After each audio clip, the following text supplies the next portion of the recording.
ഇത്രയധികം ഈ തെരഞ്ഞെടുപ്പിനെ പണം കൊണ്ട് നേരിടുകയും മദ്യം കൊണ്ട് നേരിടുകയും മയക്കുമരുന്ന് കൊണ്ട് നേരിടുകയും ചെയ്യുന്ന ഒരു രാഷ്ട്രീയ പാർട്ടിയായി BJP അധംപതിച്ചിരിക്കുന്നു എന്നുള്ളതാണ് ഏറ്റവും പ്രധാനപ്പെട്ട വിഷയം. ഇപ്പോൾ കഴിഞ്ഞ തെരഞ്ഞെടുപ്പിൽ അന്നത്തെ സംസ്ഥാന പ്രസിഡന്റായിരുന്ന സുരേന്ദ്രൻ്റെ എതിരായിട്ട് കേസുണ്ടായിരുന്നല്ലോ, കാശ് പിടിച്ചതിനെ സംബന്ധിച്ചുള്ള കേസുണ്ടായിരുന്നു. കോടാനുകോടി രൂപയാണ് ഈ തെരഞ്ഞെടുപ്പിന് വേണ്ടി BJP കേരളത്തിൽ ചെലവഴിച്ചിരിക്കുന്നത്. മദ്യമൊക്കെ തന്നെ ഹോൾസെയിൽ വിലയ്ക്കാണ് വാങ്ങിയിരിക്കുന്നത്. ഇവിടെ രണ്ട് വിഷയങ്ങൾ ഇവിടെ ഉണ്ടായി. ഇപ്പോൾ പാലക്കാട് ഉണ്ടായതുപോലെയുള്ള പ്രശ്നങ്ങൾ ഇവിടെ ഉണ്ടായിട്ടുണ്ട്. ഇവിടെ മദ്യം വിറ്റതിൻ്റെ പിന്നെ ഹോൾസെയിലായിട്ട് വാങ്ങിക്കൊണ്ട് ഒരു BJP-കാരൻ്റെ വീട്ടിൽ സൂക്ഷിച്ചതിൻ്റെ അടിസ്ഥാനത്തിൽ പോലീസ് അത് കസ്റ്റഡിയിലെടുത്ത് എക്സൈസുകാർ കേസ് രജിസ്റ്റർ ചെയ്തിട്ടുണ്ട്. വെറുതെ പറയുന്നില്ല, കേസും രജിസ്റ്റർ ചെയ്തിട്ടുണ്ട്. സന്തോഷം എന്നാണെന്ന് എനിക്ക് തോന്നുന്നത്. ഒരു വ്യക്തിയുടെ പേരിലാണ് കേസ് രജിച്ചിട്ടുള്ളത്. അയാൾ BJP അനുഭാവിയാണ്, പ്രവർത്തകനാണ്. കാശ് കൊടുക്കുന്നത്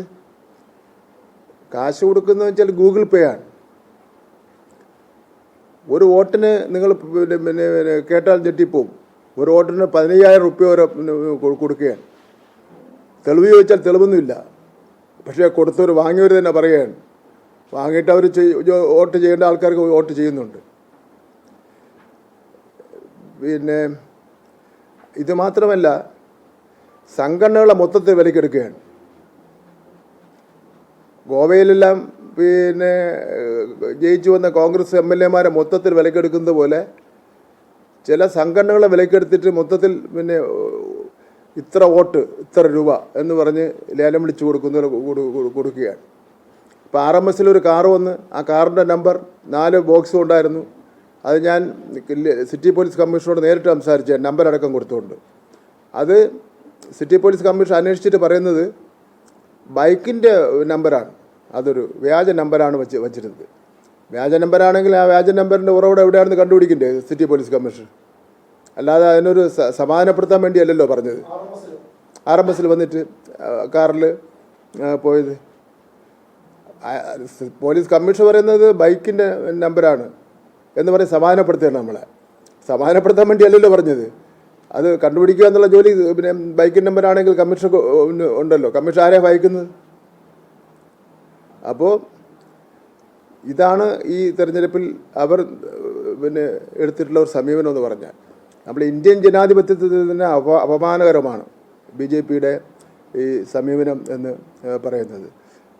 ബഹുമാനപ്പെട്ട ഇന്ത്യൻ പ്രധാനമന്ത്രി അറിയുന്നുണ്ടോ ഈ ജനാധിപത്യത്തെ വിലയ്ക്ക് വാങ്ങുന്നതിന് വേണ്ടി മദ്യവും മയക്കുമരുന്നും പിന്നെ പണവും കൊണ്ട് യഥാർത്ഥത്തിൽ അദ്ദേഹത്തിനോട് മത്സരിക്കാൻ, നമ്മുടെ BJP-യുടെ സ്ഥാനാർത്ഥിയോട് മത്സരിക്കാൻ പറ്റുന്ന ഒരാളെന്ന് പറഞ്ഞാൽ ഇന്ത്യയിൽ അദാനി മാത്രമാണ് എതിരാളിയായിട്ട് മത്സരിക്കാൻ വേണ്ടി പറ്റുന്നത്.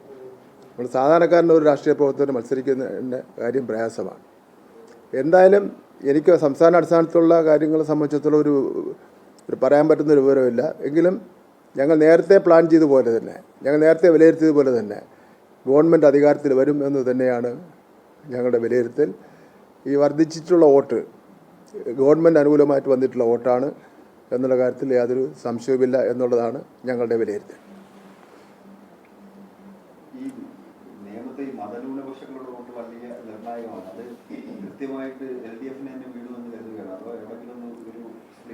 അല്ല, അവിടെ UDF-ഉം BJP-യുടെയും മുദ്രാവാക്യം എന്ന് പറഞ്ഞാൽ LDF-നെ പരാജയപ്പെടുത്തുക എന്നുള്ളതാണ്. അപ്പോൾ മതേതര വോട്ട്